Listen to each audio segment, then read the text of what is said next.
yang setia mengikuti ajarannya. Bapak Ibu, kita lanjut kajian kitab Sahih Al-Adab Al-Mufrad, dan kita telah sampai pada bab yang ke-25, bab birril aqrab fal aqrab, bab berbakti kepada kerabat terdekat, kemudian yang terdekat, orang tua dulu, kemudian setelah itu kerabat yang paling dekat.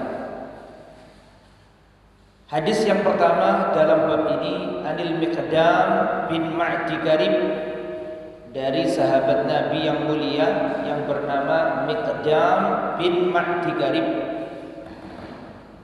annahu sami'a Rasulullah sallallahu alaihi wasallam, bahwasannya beliau mendengar Rasulullah bersabda, innallaha yusikum bi ummahatikum, sesungguhnya Allah berwasiat agar kalian berbakti kepada ibu-ibu kalian. Tsumma yusikum bi ummahatikum, kemudian Allah berwasiat lagi agar kalian berbakti kepada ibu-ibu kalian. Tsumma yusikum bi abaikum, kemudian Allah mewasiatkan agar kalian berbakti kepada bapak-bapak kalian. Tsumma yusikum bil aqrab fal aqrab, kemudian Allah pun mewasiatkan kepada kalian agar kalian berbuat baik kepada kerabat yang terdekat, kemudian yang terdekat berikutnya. Ini hadis pertama. Pelajaran yang bisa dipetik, yang pertama, pentingnya berbakti kepada ibu. Wa taqdimuha alal ab, dan ibu itu didahulukan daripada ayah. Bahkan dalam hadis Nabi pernah ditanya, ya Rasulullah, kepada siapa aku berbakti? Kata Rasul, ibu. Lalu siapa lagi ya Rasul? Ibumu. Lalu siapa lagi ya Rasul? Ibumu. Lalu siapa lagi ya Rasul? Bapakmu. Ibu disebut 3 kali, ayah disebut sekali.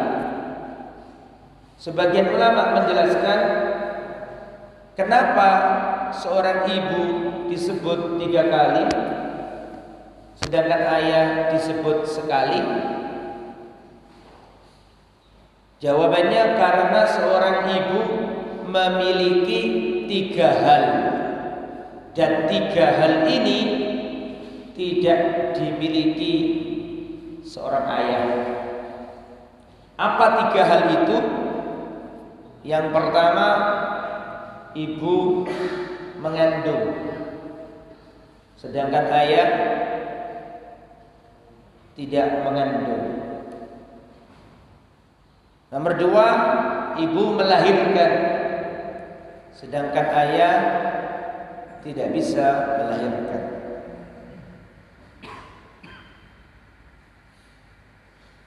Yang nomor 3, seorang ibu menyusui, sedangkan ayah tidak bisa menyusui.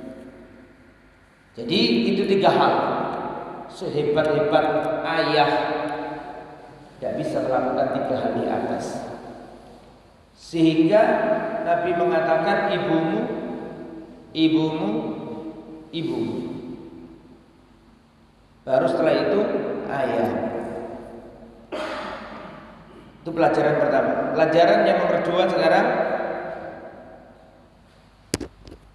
birrul ab, wajibnya berbakti kepada seorang ayah. Wajibnya berbakti kepada seorang ayah. Ya. Ayah ini kasihan. Kadang-kadang membangun kedekatan lebih pintar ibu. Tapi percayalah, ayahmu itu sayang kepadamu. Cuman ayah itu tidak pandai mengungkapkan kasih sayangnya. Karena ayah itu banyak berkorbannya. Banyak berkorban, di pundaknya ada tanggung jawab. Dia kadang nggak pulang, tidak bisa membersamai kita. Tapi cintanya ayah ya sangat luar biasa kepada anak-anak. Dan cintanya ayah nggak mesti dengan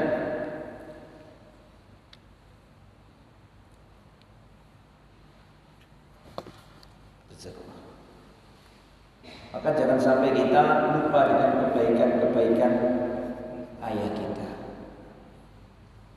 Di luar sana banyak para ayah yang terpukul oleh dahsyatnya keadaan, tapi mereka rela berkorban untuk anak-anak. Maka yang sebagai anak, jangan lupa kebaikan ayah. Mungkin ayah tidak pandai menyampaikan bentuk kasih sayang, beda dengan seorang ibu. Tapi percayalah, bapakmu banyak berkorban untuk. Maka sering saya sampaikan, jangan pernah lupa mendoakan orang tua. Lagi kalau orang tua sudah wafat, maka cara terbaik untuk berbakti kepadanya adalah mendoakannya. Allahumma gfirli wali walidayya warhamhuma kama rabbayani shaghira. Ya Allah, ampunilah dosaku dan dosa kedua ibu bapakku. Sayangilah keduanya ya Allah, sebagaimana keduanya telah memelihara aku ketika aku masih kecil. Jangan lupa bapakmu, ibumu. Pelajaran nomor 3, kewajiban menyambung tali kerabat. Ya, setelah ibu, setelah ayah, nomor 3 menyambung tali kerabat. Saudara kita, anak dari bapak dan emak kita, baik kandung atau seayah atau seibu, mereka ini harus disambung.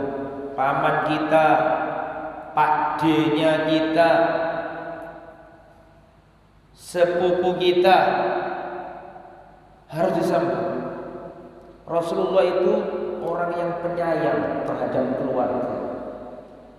Rasulullah punya paman namanya Abu Thalib. Rasulullah berusaha keras agar sang paman masuk Islam. Nabi berupaya ketika sang paman dalam kondisi kritis hampir meninggal. Rasulullah berusaha keras agar pamannya masuk Islam. Nabi berkata, "Ya ammi, qul la ilaha illallah kalimatan asyhadu laka biha indallah yaumil qiyamah." Paman, ucapkan la ilaha illallah, sebuah kalimat yang aku akan membelamu pada hari kiamat. Ucapkan paman. Saking pengennya Nabi pamannya masuk Islam, sehingga Nabi bisa memberikan syafaat baginya pada hari kiamat. Rasulullah punya paman mati dalam keadaan kafir, namanya Abu Lahab. Tapi Abu Lahab punya anak perempuan masuk Islam, bahkan termasuk hijrah. Ketika ikut hijrah, maka termasuk awal-awal masuk Islamnya.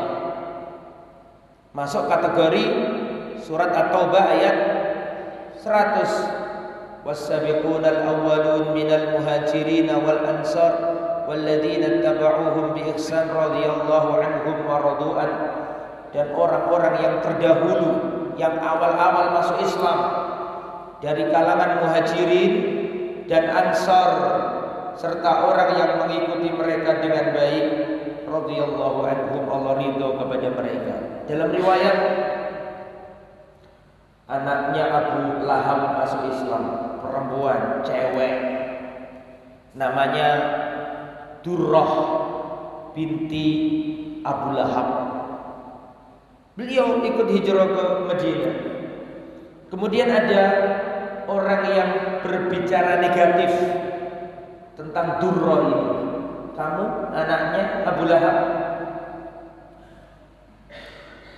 Ya, bahkan dalam riwayat dikatakan, apa bermanfaat hijrahmu ini, sedangkan kau ini anaknya Abu Lahab. Maka Durrah sedih. Dan peristiwa itu sampai ke Rasulullah Sallallahu Alaihi Wasallam. Maka Rasulullah mengatakan, jangan ada yang menyakiti keluarga. Fima makna. Jadi Durrah ini termasuk sepupunya Nabi, kerabatnya Nabi, maka dibela sama Nabi. Nabi itu penyayang dengan sanak kerabat. Khadijah, istrinya Nabi, wafat duluan. Kehidupan berlanjut. Rasulullah setiap kali dapat kenikmatan, kalau menyembelih hewan, maka Rasulullah mengatakan, tolong kasihkan ke temannya Khadijah, tolong kasihkan ke kerabatnya Khadijah. Rasulullah adalah orang yang pintar nyambung tali rahim. Rasulullah adalah orang yang paling setia kepada sanak kerabat. Maka kita harus menyontoh Rasulullah. Misalnya kita di Surabaya, tiba-tiba ada orang di kampung kita dulu misalnya, atau di kota kita yang lama mampir ke Surabaya, dan dia masih ada sanak kerabat dengan kita.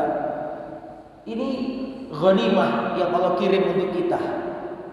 Ini amal soleh, peluang untuk beramal soleh. Kalau jangan ditelepon, Mas, ini saya mau ke Surabaya, misalnya dari Semarang, dari Palembang, dari Medan, dari Makassar, dan orang ini masih punya hubungan darah dengan jenengan. Ini pintu kebaikan yang Allah buka untuk kita. Saya mau kunjung ke Surabaya. Oh iya, silakan. Nanti saya jemput di bandara misalnya, dibantu untuk menyelesaikan hajatnya. Nah, itu pahalanya besar. Bahkan dalam riwayat, seandainya aku berjalan dengan saudaraku untuk membantu menyelesaikan hajatnya, lebih aku cintai daripada aku iktikaf 30 hari di Masjid Nabawi. Seandainya aku berjalan dengan saudaraku muslim, membantu dia menyelesaikan hajatnya, lebih aku cintai daripada aku sholat iktikaf di Masjid Nabawi selama 1 bulan penuh. Itu menunjukkan bahwa menolong saudara muslim, menyenangkan kerabat, itu pahalanya besar. Kita pindah ke hadis berikutnya. Sekarang bab yang ke-26. Bab ithmi qati'ir rahim. Bab dosa memutus tali rahim. Dosanya orang yang memutus tali rahim. An Jubair bin Mut'im, dari Jubair bin Mut'im, sahabat Nabi, annahu sami'a Rasulullah sallallahu alaihi wasallam yaqul, bahwasannya beliau mendengar Rasulullah bersabda, la yadkhulul jannata qati'ur rahim, tidak masuk surga orang yang memutus tali rahim. Hati-hati ya jemaah, jangan memutus tali rahim. Rasulullah bersabda, la yadkhulul jannata qati'ur rahimin, tidak masuk surga orang yang memutus tali rahim. Dan tali rahim yang paling kuat setelah orang tua kita adalah anaknya orang tua kita. Siapa anaknya orang tua itu? Saudara kita. Jadi jangan sampai bapaknya wafat, emaknya wafat, saudara terputus gara-gara rebutan warisan. Ini bahaya luar biasa. Bahaya. Karena apa? Karena salah satu cara berbakti kepada orang tua yang sudah wafat adalah menyambung tali rahimnya orang tua. Maka jangan sampai orang tua wafat, saudara malah pisah gara-gara rebutan apa? Warisan. Ini bahaya.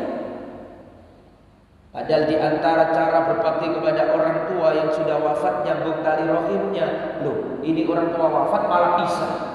Ini nggak sayang sama orang tuanya. Kalau seorang anak sayang kepada orang tua yang wafat, ingin berbuat baik kepada mereka setelah wafatnya, salah satu caranya adalah menyambung tali rahimnya orang tua. Dan di antara tali rahim orang tua yang paling dekat adalah anaknya orang tua, yaitu saudara kita. Nah, jangan putus tali rahim. An Abi Hurairah an Rasulillah sallallahu alaihi wasallam, dari Abu Hurairah dari Rasulullah, beliau bersabda, innar rahima syajnatun minar rahman, sesungguhnya rahim itu bagian dari ar-Rahman.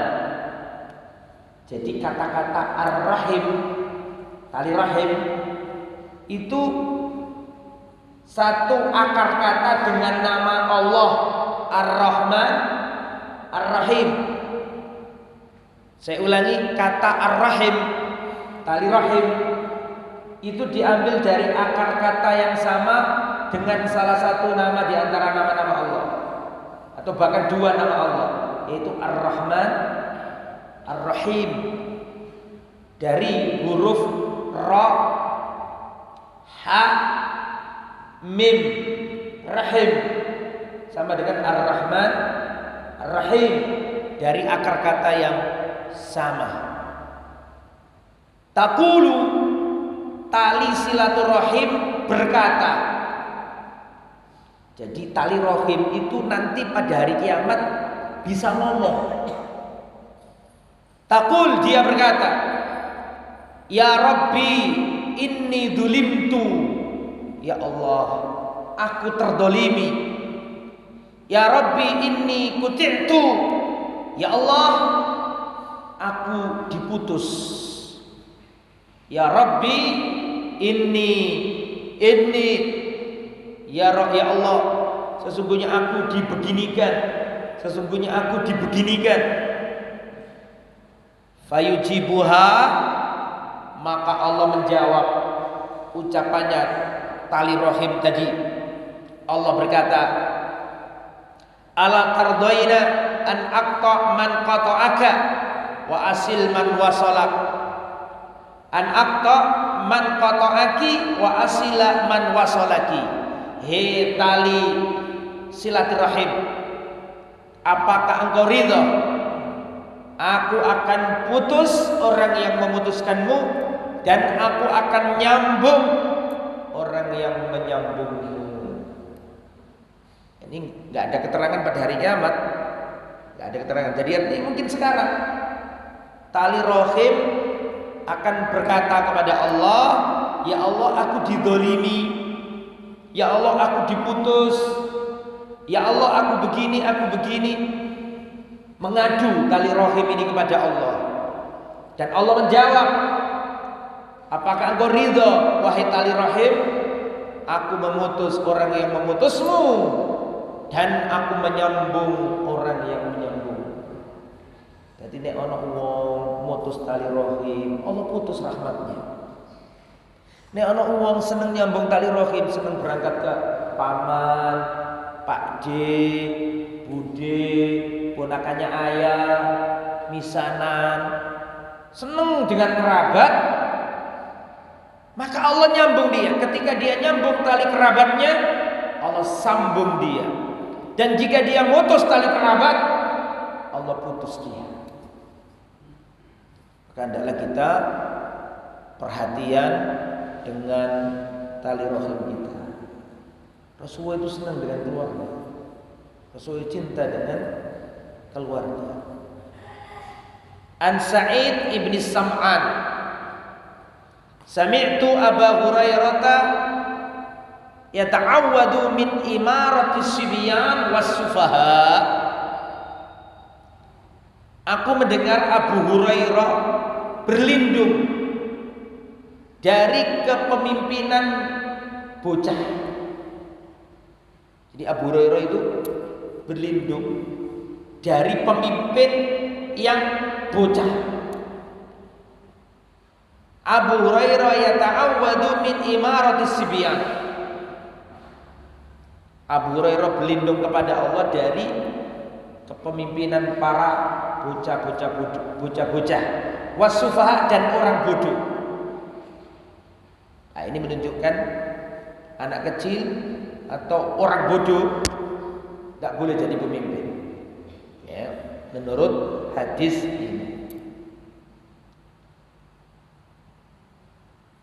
Kemudian bab berikutnya, bab uqubati qati'ir rahim fid dunya.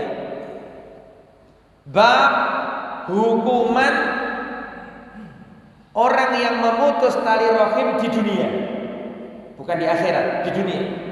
Apa hukuman orang yang memutus tali rahim di dunia? Kita baca.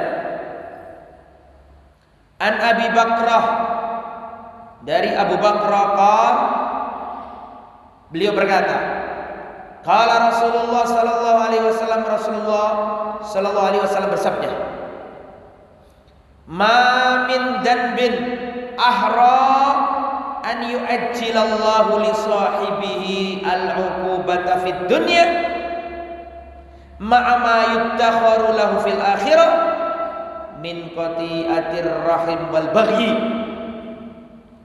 Tidak ada dosa yang lebih layak disegerakan azabnya di dunia plus disimpan untuk akhiratnya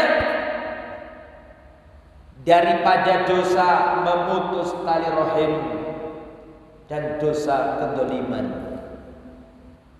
Ada dua dosa yang paling layak disegerakan azabnya di dunia plus disimpan pula di akhirat. Tidak ada melebihi dosa satu, memutus tali rahim. Yang nomor dua, al-baghyu. Al-baghyu di sini maksudnya berbuat dolim atau melampaui batas. Atau dengan bahasa yang sederhana, ada dua dosa yang disegerakan azabnya plus disimpan untuk akhiratnya dosanya, azabnya. Yaitu yang pertama tadi apa? Memutus tali rahim. Yang kedua, berbuat dosa aniaya, melampaui batas. Jadi orang yang memutus tali rahim itu disegerakan azabnya di dunia. Apalagi sampai memutus orang tua. Lu ada loh anak mutus orang tua. Kayak anak hilang, enggak pernah sambang, enggak pernah nelpon, dendam, benci. Nah, ini juga nasihat untuk ayah, untuk ibu. Di antara penyebab anak durhaka adalah ketidakadilan orang tua. Saya ulangi. Di antara sebab durhakanya seorang anak, ketidakadilan orang tua. Jadi orang tua yang gak adil itu menyebab anaknya durhaka. Orang tua yang tebang pilih, orang tua yang pilih kasih, itu menyebabkan seorang anak durhaka. Dan itu juga menjadi penyebab terputusnya tali rahim antar anak. Ketidakadilan orang tua menyebabkan terputusnya tali rahim antar anak. Mana dalilnya? Dalilnya kisahnya Nabi Yusuf alaihissalam. Itu saudara-saudaranya Nabi Yusuf merasa ayahnya gak adil. Gini betul? Siapa ayahnya Nabi Yusuf? Nabi Yakub. Nabi Yakub itu adil, Pak. Wong Rasul kok gak adil. Cuman putra-putra yang lain merasa kasih sayangnya kepada Nabi Yusuf itu lebih. Padahal ini Nabi loh. Itu saja, Pak. Apa yang dilakukan Nabi Yakub, hatinya condong ke Nabi Yusuf, dan itu manusiawi. Kenapa kok manusiawi? Kenapa kecondongan hatinya Nabi Yakub kepada Yusuf lebih? Ada beberapa sebab. Sebab yang pertama, kan Nabi Yusuf ini anak yang paling kecil di antara sama Bunyamin itu kan. Di mana-mana anak yang kecil itu yang lebih diapakan? Disayang. Itu wajar. Karena dulu kakak-kakaknya juga pernah kecil. Dulu kakak-kakaknya waktu kecil juga disayang. Itu faktor pertama. Karena Nabi Yusuf kecil atau anak yang termasuk anak yang terakhir. Meskipun yang paling terakhir siapa? Bunyamin. Tapi kan terkategorikan yang paling kecil. Sebab yang nomor dua, kenapa Nabi Yakub lebih sayang atau menunjukkan perhatian lebih? Karena Nabi Yusuf pernah bercerita kepada ayahnya, wahai ayah, aku mimpi. Mimpi apa mimpinya Nabi Yusuf? Halo? Terus? Nabi Yusuf itu mimpi ada 11 bintang sujud kepadanya. Rembulan dan matahari sujud kepadanya. Lah Nabi Yakub ini Nabi ngerti maksud dari mimpi itu. Artinya ini anak harus dijaga. Jadi wajar ya. Tetapi yang ingin saya sampaikan, lihat, ketika anak-anaknya Nabi Yakub merasa bahwa Nabi Yusuf diberi perhatian lebih, itu saja mengakibatkan mereka berani menyakiti Nabi siapa? Yusuf. Dilebokno nang gone sumur, Pak. Itu padahal Nabi Yakub itu masih dalam standar syariah. Itu saja kayak gitu, Pak. Efeknya. Lalu bagaimana dengan orang tua yang benar-benar tidak adil? Anaknya ini dikasih, yang ini gak dikasih. Ini orang tua pemutus tali rahim. Ini orang tua jahat. Dia telah memutus dengan silet yang tajam. Dia telah membuat jarak antara anak satu dengan anak yang lain. Ini jahat sekali. Hati-hati. Ya, makanya berbuat lagi. Dan jangan mengira ya, anak yang kau lebihkan itu nanti dia yang paling berbakti kepada. Jangan dikira.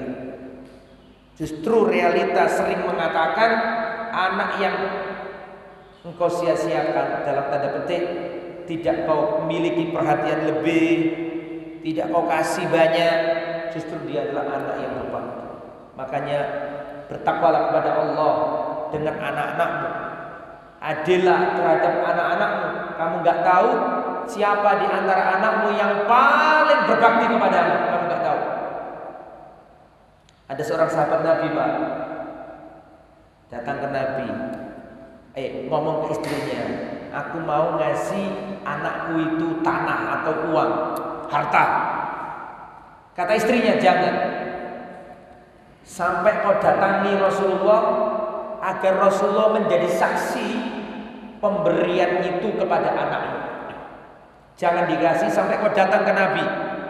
Maka sahabat ini datang ke Nabi, ya Rasulullah, tolong persaksikan aku kasih harta ini untuk anakku ini. Apa kata Rasulullah? Apakah semua anak-anakmu kamu kasih yang sama seperti yang kau kasihkan kepadanya? Tidak ya Rasulullah. Apa kata Rasulullah? Aku tidak mau menjadi saksi dalam kecurangan. Aku tidak mau menjadi saksi dalam ketidakadilan. Dan mau. Makanya Pak, Ibu, perlakukanlah anakmu dengan adil. Kita nggak tahu mana anak yang paling berbakti ketika kita sudah tua atau ketika kita sudah tiada. Ya, karena kita ingin semua anak-anak kita berbakti kepada kita, maka perlakukanlah anakmu dengan adil. Kita lanjut. Sekarang bab ke-28. Bab laisal wasilu bil mukafi. Menyambung tali rahim, orang yang nyambung tali rahim itu bukan yang sekedar bales. Ya, bukan yang sekedar bales. Jadi kalau misalnya kemarin saudara kita mengunjungi kita, terus sekarang kita ngomong, ayo gantian, sekarang kita yang silaturahim. Itu bukan silaturahim, itu balas. Nih saya baca hadisnya. Laisal wasilu bil mukafi.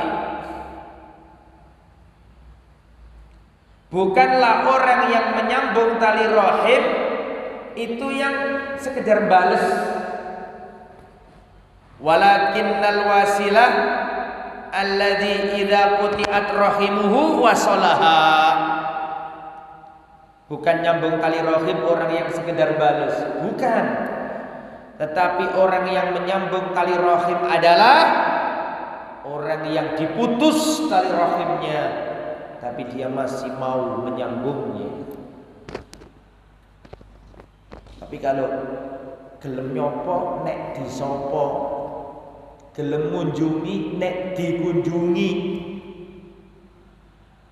mau ngasih kalau dikasih, itu bukan nyambung tali rahim. Itu al-mukafi, orang yang sekedar balas. Makanya pada pertemuan-pertemuan yang lalu saya terangkan bahwa kerabat itu macamnya ada berapa, ibu-ibu? Kerabat itu macamnya ada berapa? Bapak-bapak? Alhamdulillah masih ingat semua. Kerabat itu macamnya ada 3. Yang pertama al-qati', yang memutus tali rahim, dan itu bahaya. La yadkhulul jannata qati'ur rahim. Tidak masuk surga orang yang memutus tali rahim. Yang nomor 2 al-mukafi.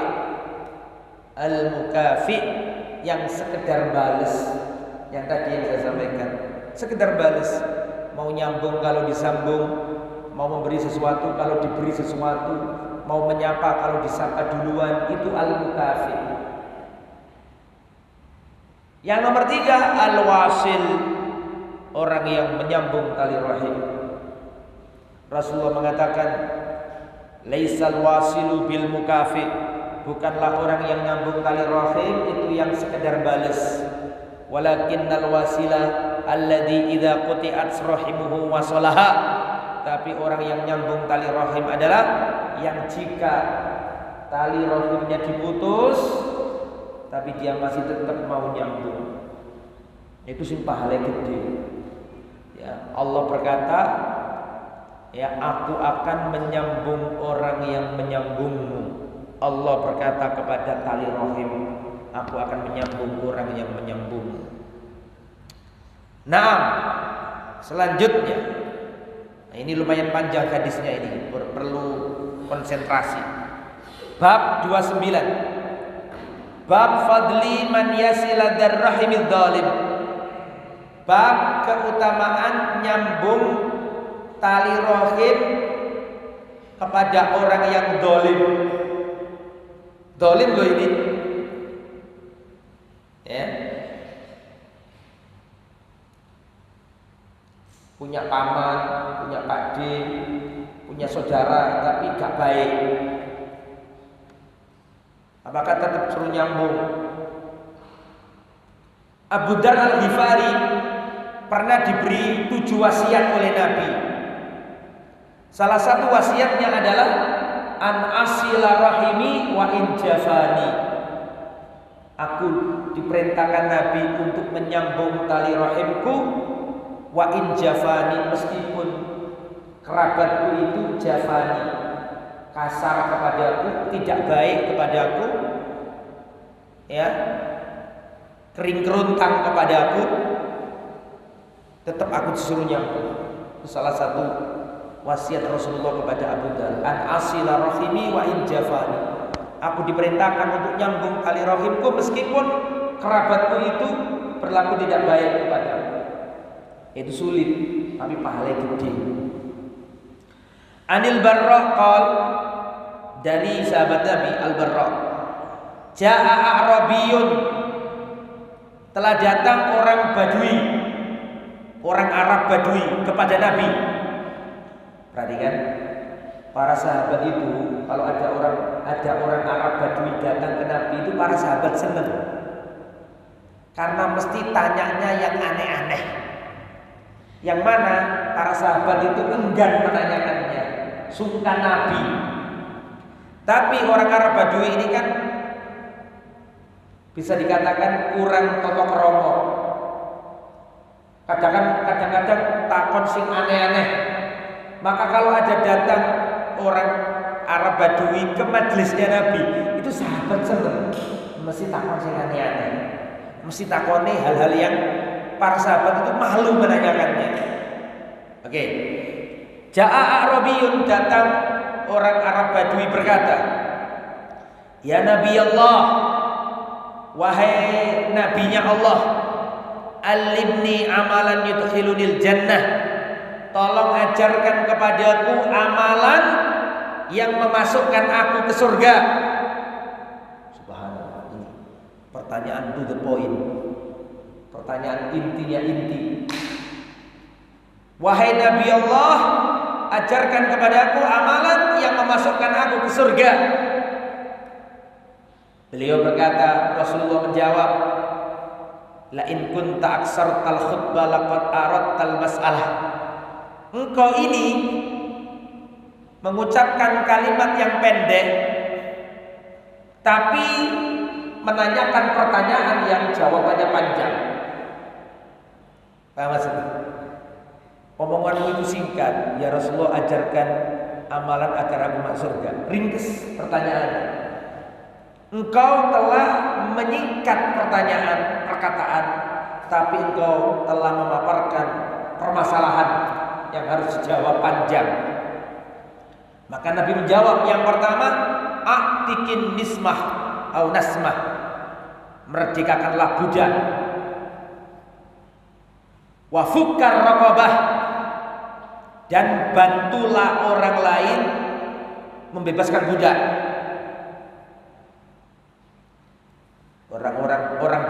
Orang Arab Badui berkata, awalaisata wahidan, ya Rasulullah, a'tikin nasmah dan fukkar raqabah, bukankah itu sesuatu yang sama?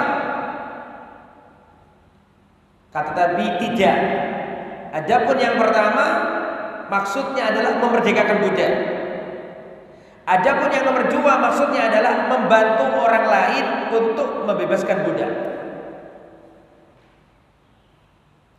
Itu. Kemudian yang kau lakukan yang nomor 2, wal manihatur rahub. Ya. Engkau manihah di sini diartikan yutihi naqah ausat yantafiu bila baniha. Ya, maksudnya di sini engkau memberi, yakni naqah, unta atau domba. Engkau ngasih orang domba atau unta. Wal fai ala dirrahim, dan engkau ngasih harta untuk, atau ngasih harta, ngasih perhatian kepada tali rahimmu. Kemudian setelah itu Fa'ilam tuti dzalik, kalau kau nggak mampu, maka ajaklah yang ma'ruf, perintahkan yang ma'ruf, dan engkau mencegah dari perbuatan mungkar.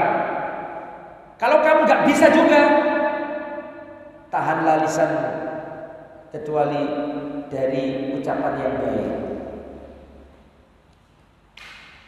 Pelajaran yang bisa dipetik adalah seni interaksi Nabi. Nabi itu sering ditanya kayak gini, tapi jawabannya setiap orang beda jawaban. Nabi itu punya keistimewaan. Apa keistimewaannya? Punya seni berinteraksi. Bisa jadi pertanyaannya sama, tapi jawabannya apa? Berbeda. Lihat orangnya dulu. Ya. Kadang-kadang pertanyaannya sama, tapi kalau yang tanya fulan jawabannya A. Kalau yang tanya orang lain jawabannya B. Kadang Rasulullah itu menjawab sesuai kondisi orang yang bertanya. Kan pertanyaan kayak gini itu kan bukan satu orang ini tok.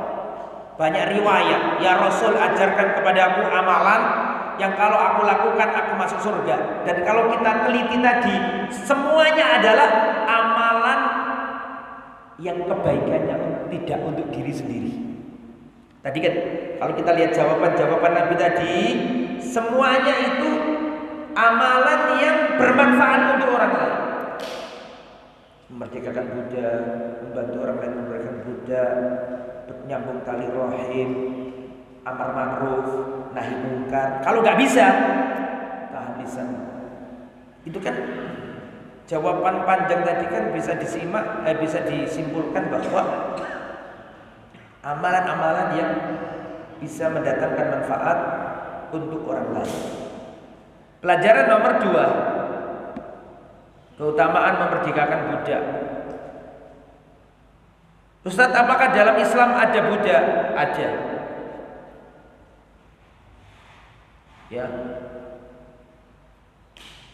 Di zaman Rasul dulu itu semua perbudakan ada di seluruh peradaban umat manusia. Di Cina ada perbudakan, di India ada perbudakan, di Eropa zaman itu ada perbudakan, di Afrika ada perbudakan, di Mesir ada perbudakan, di Arab pun ada perbudakan. Kemudian Islam datang, Islam memanage, mengatur tata peraturan dalam perbudakan. Perbudakan di era modern itu juga jangan dikira produk kuno, Pak. Baru aja sebelum ada deklarasi PBB Human Rights itu dulu ada orang, para kolonial itu, para penjajah itu mengambil orang-orang Jawa, dibawa kemana? Kemana, Pak? Ke Suriname. Orang-orang Afrika dibawa ke Asia, ke Amerika untuk tanam anggur, dibawa ke Perancis. Perancis ketika menjajah Afrika, ada bocah kecil keriting hitam ditangkap, dibawa ke Perancis, dimasukkan ke kebun binatang, satu sel sama hewan, sama kera, monyet. Terus dikatakan mata rantai yang hilang. Karena mereka kan meyakini teori apa? Teori apa? Darwinisme, Marxisme. Ya, orang-orang Barat sekarang ngomong hak asasi manusia. Padahal suku aborigin hilang, mereka yang membantai. Suku Indian Amerika apa? Hilang, mereka yang membantai. Mereka menjajah Indonesia aja ratusan tahun. Kemudian sekarang mereka mengatakan hak asasi manusia. Mereka mengatakan hak asasi manusia, sedangkan senapan-senapan mereka masih berbau anjir darah-darah umat Islam. Antum cek di internet, berapa ratus ribu bahkan juta orang Aljazair yang dibunuh orang Prancis. Berapa ratus ribu atau bahkan 1 juta, berapa juta orang Libya dibunuh orang-orang. Siapa yang jajah Libya? Itali, ya, di seluruh dulu zaman kolonial, Afrika dijajah, Perancis kebanyakan, Inggris banyak. Inggris ini punya utang darah banyak kepada umat Islam. Pakistan, Bangladesh, India, Indonesia juga sempat dijajah, sekutu. Ya, Spanyol menjajah Filipina dan seterusnya. Oke ya. Lanjut, pelajaran berikutnya keutamaan amar ma'ruf nahi mungkar. Dan pelajaran berikutnya menahan lisan. Enggak boleh bicara yang tidak bermanfaat. Nah, ada pertanyaan ya jamaah. Saya tadi dipesan sampai jam 5 lewat 40. Karena nanti ada kegiatan di sini, gerak jalan atau apa tadi. Silakan kalau ada pertanyaan, ada waktu 8 menit. Jika ada pertanyaan kami persilakan. Kalau nggak ada ya saya lanjutkan dikit. Monggo, Pak. Assalamualaikum warahmatullahi wabarakatuh.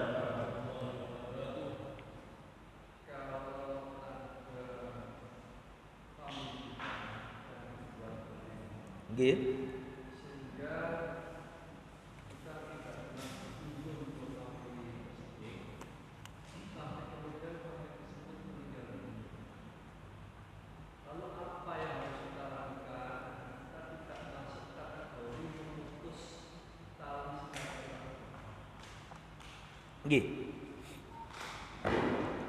Ya, bagaimana kalau kita punya keluarga?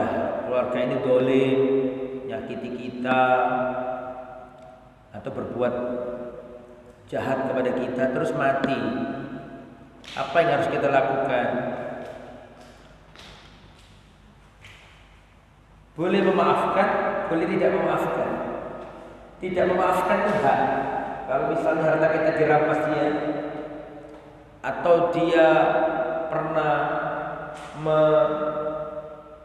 menuduh kita, menghancurkan nama baik kita, haknya orang memaafkan dan haknya orang tidak memaafkan. Cuman memaafkan itu pahalanya luar biasa. Termasuk ciri orang yang beriman adalah maaf. Termasuk ciri orang bertakwa menurut Al-Quran, wal 'afina 'anil nas, memaafkan orang yang melakukan kesalahan. Jadi kalau dimaafkan itu lebih afdol. Tapi kalau berkaitan harta, ya kita sampaikan ke ahli warisnya. Misalnya bapakmu dulu nak mengambil hartanya om, atau bapakmu dulu nak mengambil hartanya Pak D. Ini buktinya. Nah, saya sampaikan supaya kamu tahu dan mengembalikan hak. Kalau masih bisa diperjuangkan, Pak. Kalau itu berupa apa? Berupa apa tadi? Harta. Tapi kalau berupa nama baik, menghancurkan nama baik kita, kalau boleh kasih saran, maafkan saja. Maafkan saja agar kita dimaafkan. Karena di antara cara mendapatkan ampunan dan maaf dari Allah, kita mudah memaafkan orang lain. Al-jaza'u min jinsil amal, balasan itu sesuai dengan amal kita. Ya kita datangi, kita ikut nyolati, ya kita doakan yang baik, urusan dulu sudahlah. Semoga Allah ganti yang lebih baik. Ya kita ikhlaskan saja. Apa manfaatnya saudara kita diadab oleh Allah gara-gara kita? Ya sudah, maafkan saja. Dan itu pahalanya sangat dahsyat. Tapi kalau berkaitan sama harta dan masih bisa untuk diusahakan, tidak apa-apa, disampaikan ke ahli warisnya. Bapakmu dulu pernah utang sekian ke saya, disampaikan aja nggak apa-apa, supaya tahu. Apalagi kalau dia meninggalkan warisan tadi, supaya anaknya paham bahwa bapaknya pernah merampas haknya orang, bisa. Begitu Mas. Wallahu a'lam. Masih 5 menit, silakan kalau ada pertanyaan. Assalamualaikum.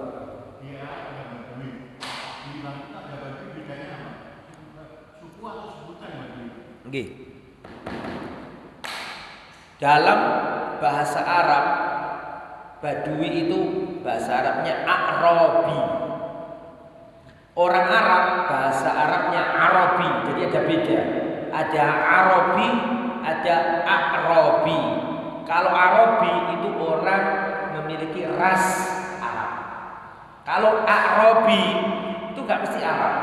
Arabi itu artinya Badui. Saya pernah punya dosen Arabi itu orang Arab. Tapi kalau Arabi Badui nggak mesti orang Arab. Arabi itu artinya orang yang tinggal di pedalaman, tidak pernah keluar, ya.